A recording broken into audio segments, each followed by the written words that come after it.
Assalamu alaikum, good evening, shalom, peace be with you, Leonard. I would first like to just piggyback on the story told by the rabbi and just see how we put an Arabic spin to that.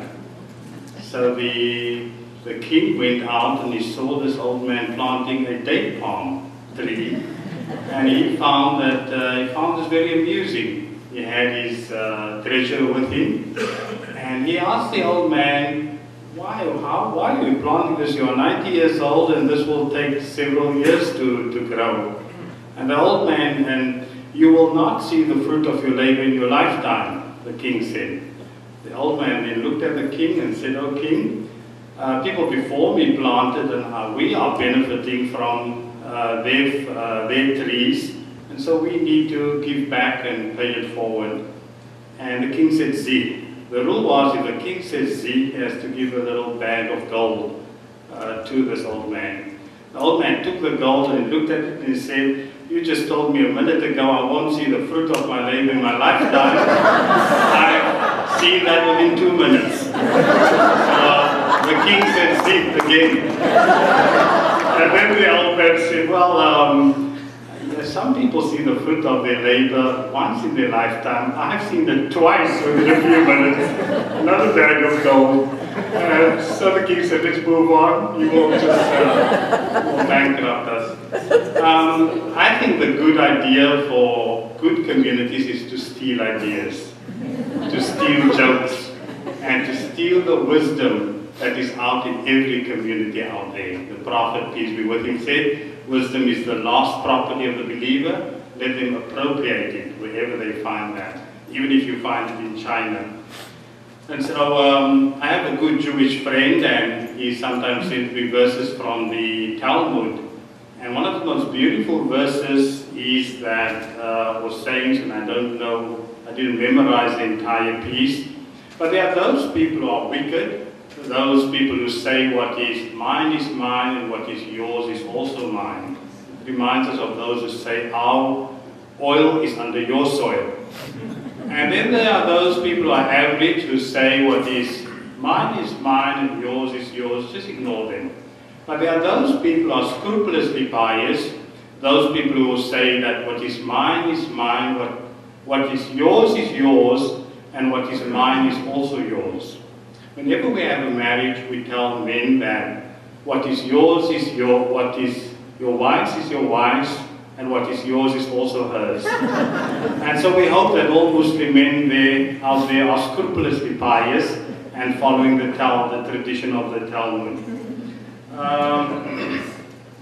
Coming back, I think also one of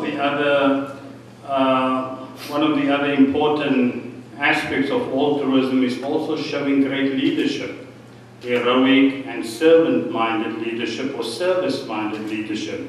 The Prophet, peace be with him, said that the leaders of the people are those who serve them the most. So the more we are of service to people, the greater leaders we are. There is one of our Jesuit priests who are coming on this coming Wednesday, Father Greg Boyea. He's been working in Los Angeles among gangs, and I never knew that Los Angeles has 1,100 gangs, or even more than 1,100, with 83,000 members. He created what we call homeboy industries, and he felt that the best way to fight bullets is to give dignity, to give jobs to these gang members. And he turned around an entire community. Another form of altruism would be to make a difference in society, to turn around a society that was gang infested, and to make them exemplars. That is something great. That is what we saw in the life of Prophet Muhammad, peace be with him. He went to Medina and he found a community that was on the abyss of moral disintegration, and he pulled them back. وَكُنْتُمْ عَلَى شَفَا حُفْرَةٍ مِنَ النَّارِ فَأَنْقَذَكُمْ مِنْهَا. So the Quran says you were on the verge of an abyss of fire, and we pulled you back from that. how often are we making a difference? I think altruism at the highest level is to make a difference, whether it's one family at a time, whether it's one school at a time, one parish at a time, one synagogue, mosque, or community at a time. When I went to Turkey, in fact, I came to know about the Gulen movement in Australia. And I was very impressed with the principle they have of hizmat or khidmat. Now, khidmat is a very Islamic term. It means to be of service. In fact, if you look at many of the major movements within the Islamic organizations, whether it's Tabligh, whether it's a Gulen movement, every other Sufi movement, there's always some form of hizmat or khidmat, which means being of service, selfless service. This is the same type of service that the Dalai Lama praises Islam for. The Dalai Lama speaks of Islam's pure ethic of pure altruism. La nuridu minkum jazaa wa la shukura. We don't expect reward, we don't expect any thanks for whatever we are doing. Doing things in a selfless way, in a way that we couldn't care who gets the credit. I think that is also one of the great types of altruism. So it was great to hear that the Gulen movement, whenever there's a major disaster, a tsunami, they have people there at the disaster relief people who go to the site and try to be there first to assist those people. That is one form of altruism. At a very micro level, the Prophet also spoke about a type of charity, sadaqah, that even smiling in the face of your brother or your sister is a charity. Sometimes we've forgotten to smile. Some people are so serious, and just bringing warmth and as a type of acknowledgement, that is also a way to win over people. I come from South Africa, and we have the Ubuntu tradition in South Africa. But the African people have a concept, what they call sayabona. Sayabona, when someone looks at you, walks past in the hallway and doesn't acknowledge you, doesn't have eye contact with you, he's insulted you because he did not see your humanity, he did not see your worth. Sometimes we are selective about human dignity. We are selective about sympathy. We are selective about civil rights. Well, if it's a Muslim who's in pain, well, then we shed Muslim tears. Do we do that for a Jewish person, for a Hindu person, for an atheist? There are many stories about Abram, but one story is very striking. And that's the story of Abram. Abram had this tradition of always having a guest at his table. And one day he had a guest and he wanted to say a prayer before he broke bread, before he participated in the meal. And this person withdrew and he said, well, I'm an atheist, I don't believe in God. Abram said, get out of my tent. I am inviting you in, I'm a man of God, and you say you don't believe in God. God reproached Abram. And God said, oh, Abram, I've been feeding this man for so many years. You're being asked to do it once and you can't do a proper job of that. Extending our sympathies not only to our community, I think that is also extremely important. Islam has democratized altruism. That it should be so effortless. Everyone must give zakah. Everyone must give sadaqah. It is within the capacity of each and every one of us to be selfless and to sacrifice ourselves. The sacrifice of Abram is called al-adha, which means the ultimate priority. The more we contribute, the more we are involved in civic organizations or institutions, any civic involvement, any contribution, people can never argue against that.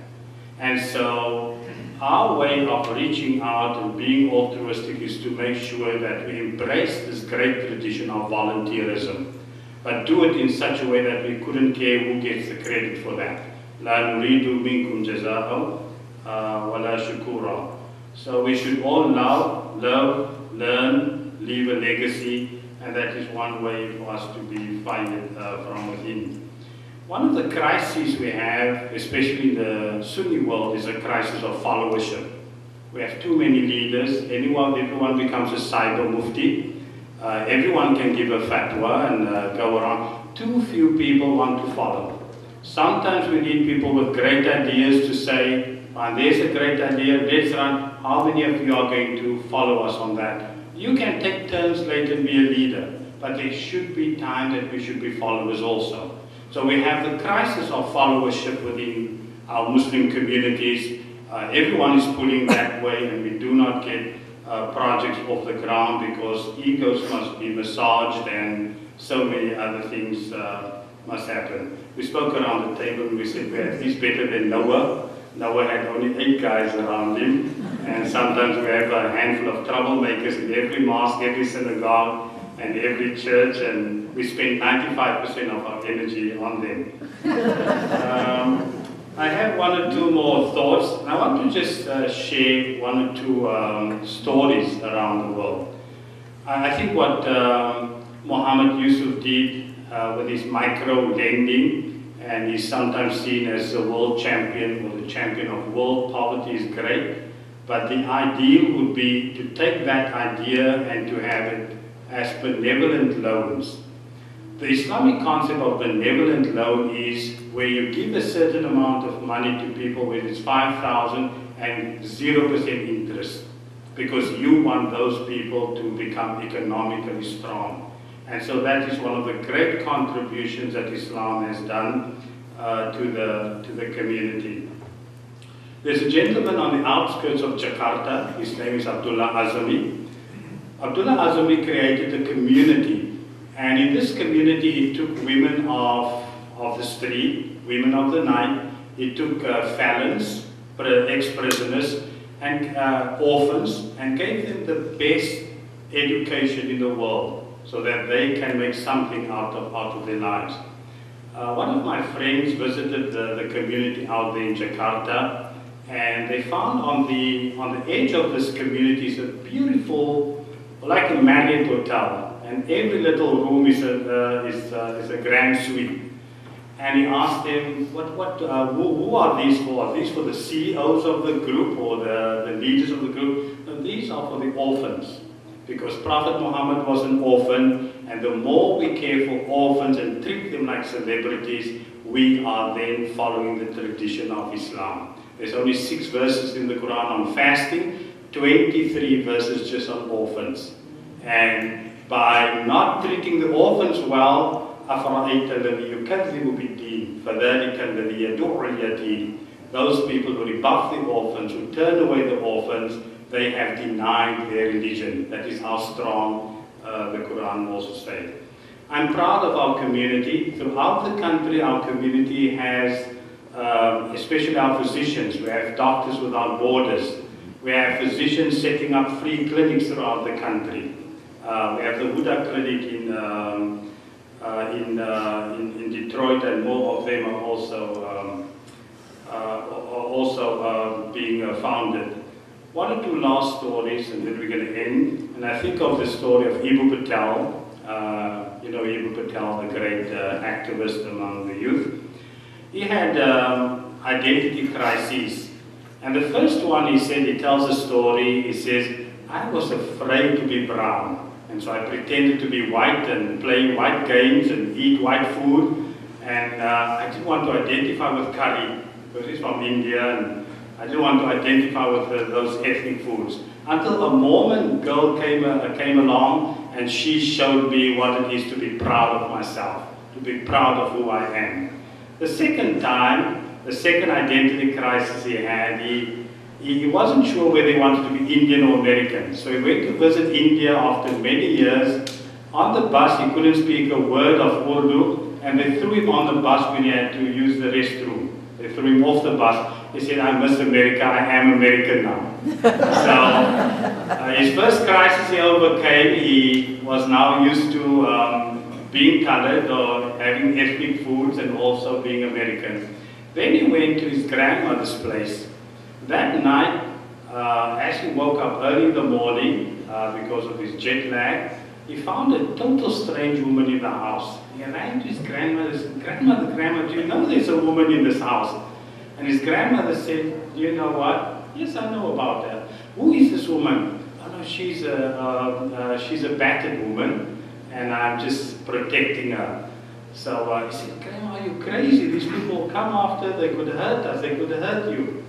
His grandmother said she went to a room, took out a number of photos, and showed how she took in so many of these battered women, cared for them, gave them a new life, gave them new jobs, and also gave them husbands, and restored their dignity to them. And he said, then he discovered that I'm proud to be Muslim. His grandmother did that without expecting a reward, not even telling anyone. For all these years, our own grandson didn't even know about this. I think that to me would be the great spirit that we should bring to the table, whether it's at the micro level, at the macro level, at the political level, any other level. The last story that comes to mind is the most beautiful story in the Quran, and that's the story of Joseph. Now Joseph was in prison, and the king had a dream, and in the dream the king saw that the 7 fat cows are being devoured by the 7 lean cows. Joseph interpreted that to be 7 years of abundance, or several years of abundance would be followed by several years of recession or lack of resources. He then volunteered his services, told the king, Inni Makinun Amin, I'm capable, I can have a crisis management committee, I can put that together. So he put a crisis management together. But then he did not keep the wheat only for the Egyptians, or people of Pharaoh, but people from Palestine all over came. And we have the story of him keeping Benjamin and so on. I think as a higher level of altruism, recessions will come and go. For the 220 years that we've been in the USA, there's been 22 recessions. I expect another one in 15 years. Do we have a crisis management in place? And perhaps that would be a higher level of altruism. We are all human beings. We must all see each other as the children of Adam and democratize altruism, democratize that sacrifice of Abraham. The ultimate sacrifice is to contribute and to make this world a better place and become the difference that we want to see.